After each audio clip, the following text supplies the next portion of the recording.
Hello, welcome back SN fashion. ఈరోజు గుడ్డు పులుసు ఎలా చేయాలో చూద్దాం రండి. ముందుగా ఎగ్స్ని ఉడకబెట్టుకొని పక్కన పెట్టుకోవాలి. ఆనియన్స్ని సన్నగా ఇలా చాప్ చేసి పక్కన పెట్టుకోవాలి.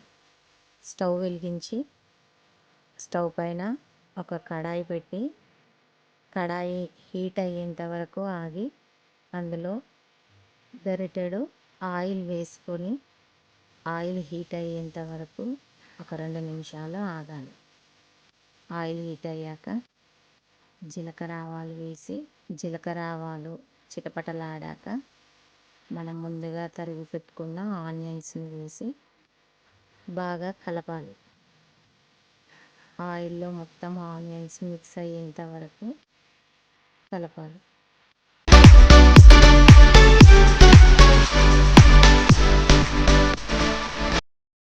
కొద్దిగా సాల్ట్ వేసి మళ్ళీ ఒకసారి అంతా కలిసేలాగా కలపాలి. ముందుగా మనము నిమ్మకాయ సైజ్ అంతా చింతపండుని వాష్ చేసి నానబెట్టి పక్కన పెట్టుకోవాలి.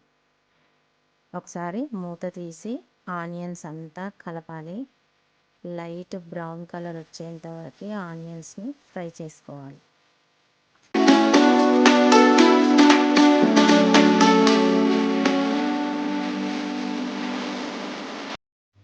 ఆనియన్స్ గోల్డెన్ బ్రౌన్లోకి వచ్చాక కొద్దిగా కరివేపాకు, ఒక 5 పచ్చిమిర్చిని మధ్యలోకి కాటు పెట్టి వేసి బాగా కలిపి ఒక 2 నిమిషాలు మళ్ళీ మూత పెట్టి మగ్గించుకోవాలి.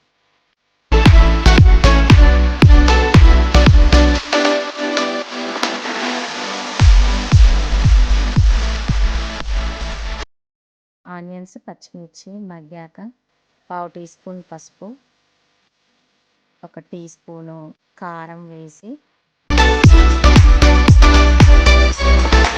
1/2 టీ స్పూన్ అల్లం వెల్లుల్లి పేస్ట్ వేసి అంతా బాగా మిక్స్ అయ్యేలా కలుపుకోవాలి.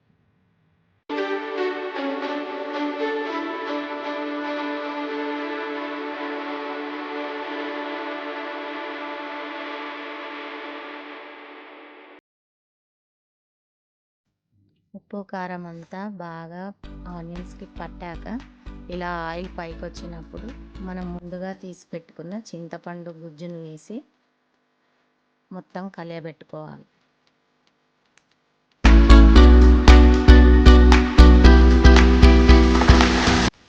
ఇందులో 1/2 టీ స్పూన్ జీరా పౌడర్, 1/2 టీ స్పూన్ ధనియా పౌడర్ వేసి అంతా బాగా మిక్స్ చేసుకోవాలి.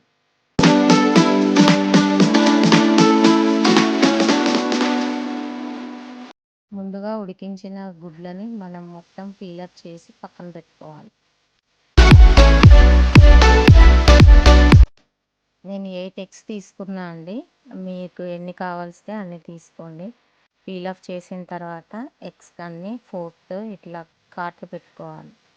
మనం కర్రీలో వేసినప్పుడు మసాలాలన్నీ పట్టడానికి. ఇప్పుడు ఒకసారి మూత తీసి ఎగ్స్ అన్నీ ఒకటొకటి వేసి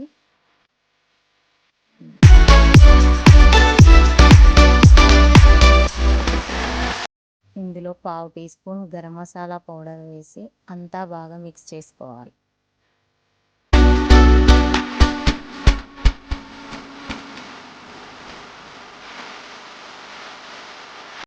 అంతా బాగా మిక్స్ చేసుకొని ఒక 3 నిమిషాలు మూత పెట్టి మగ్గించుకోవాలి. ఫైనల్గా గుడ్డు పులుసు రెడీ అయిందండి. మీకు కనుక నచ్చితే లైక్ చేయండి, సబ్స్క్రైబ్ చేయండి. SN fashion.